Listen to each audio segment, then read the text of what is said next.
আসসালামু আলাইকুম। আন্তর্জাতিক সংবাদে মধ্যপ্রাচ্যে আবারও উত্তেজনা। আজকে আমরা কয়েকটি বিষয় নিয়ে কথা বলবো।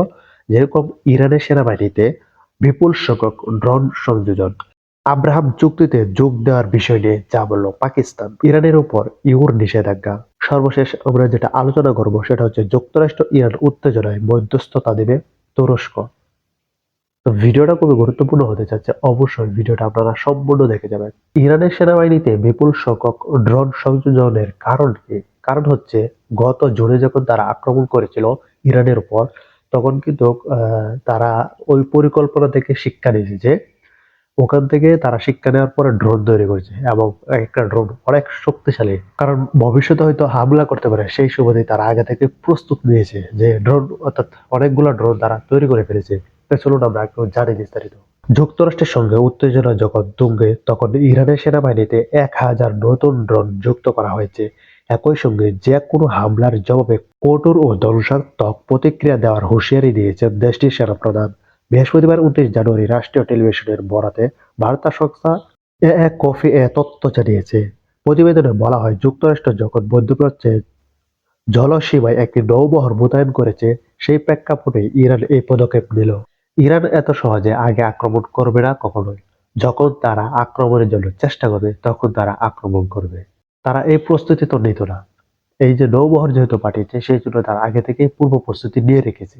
শুধু তাই নয়, ইরানে জলের নিচে যে রয়েছে আপনার মিসাইল গুলো রয়েছে, তারা সেগুলো আগে থেকে প্রস্তুত করে রেখেছে। ইরানের সেনাবাহিনীর প্রধান আমির হাতামি রাষ্ট্রীয় টেলিভিশনকে বলেন, আমরা যে ধরনের হুমকির মুখে আছি তার কারণে দ্রুত যুদ্ধ ক্ষমতা বৃদ্ধি করা এবং যে কোনো আগ্রাসনের জবাবে কঠোর প্রতিক্রিয়া জানানো আমাদের সেনাবাহিনীর প্রধান লক্ষ্য। তিনি আরো বলেন, কৌশলগত সক্ষমতা ধরে রাখা ও শক্তিশালী করা সব বিষয় ইরান সেনাবাহিনীর কর্মসূচির অংশ। 2025 সালের জুনে ইসরায়েলের সঙ্গে 12 দিনের যুদ্ধ থেকে অর্জিত অভিজ্ঞতার আলোকে এসব ড্রোন তৈরি করা হয়েছে। প্রতিরক্ষা মন্ত্রণালয়ের সহযোগিতায় সেনাবাহিনীর বিশেষজ্ঞরা ড্রোন নির্মাণে ভূমিকা রেখেছে।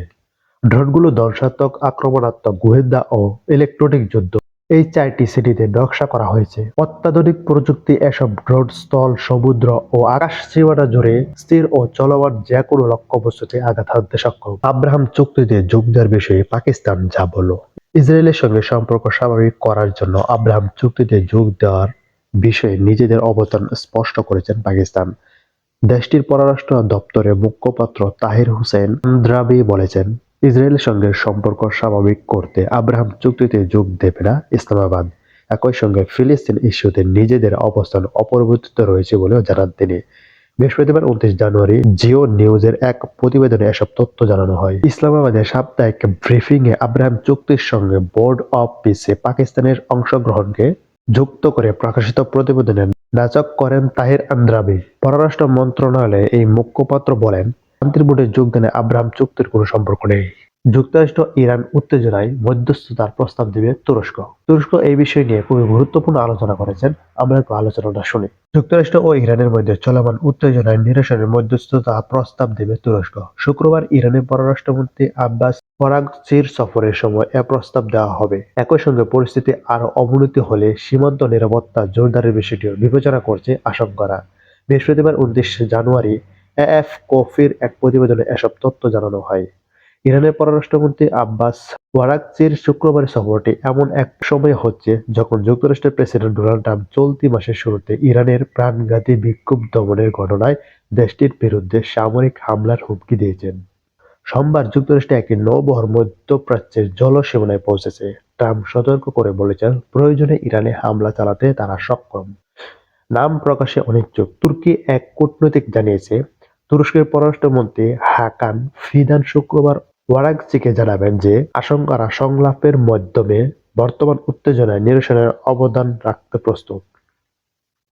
সূত্রটি আরো জানায়, ফিদান ইরানের বিরুদ্ধে যে কোনো সামরিক হস্তক্ষেপের বিরোধিতা পূর্ণ ব্যক্ত করবেন, কারণ এমন পদক্ষেপের আঞ্চলিক ও বৈশ্বিক পর্যায়ে ঝুঁকি সৃষ্টি করতে পারে। এদিকে গত বুধবার ফিদান জোর দিয়ে বলেন, ওয়াশিংটন ও তেহরানের মধ্যে ইরানের পারমাণবিক কর্মসূচি নিয়ে আলোচনা পুনরায় শুরু হওয়া জরুরি এবং এটি অগ্রাধিকার ভিত্তিতে সমাধান প্রয়োজন।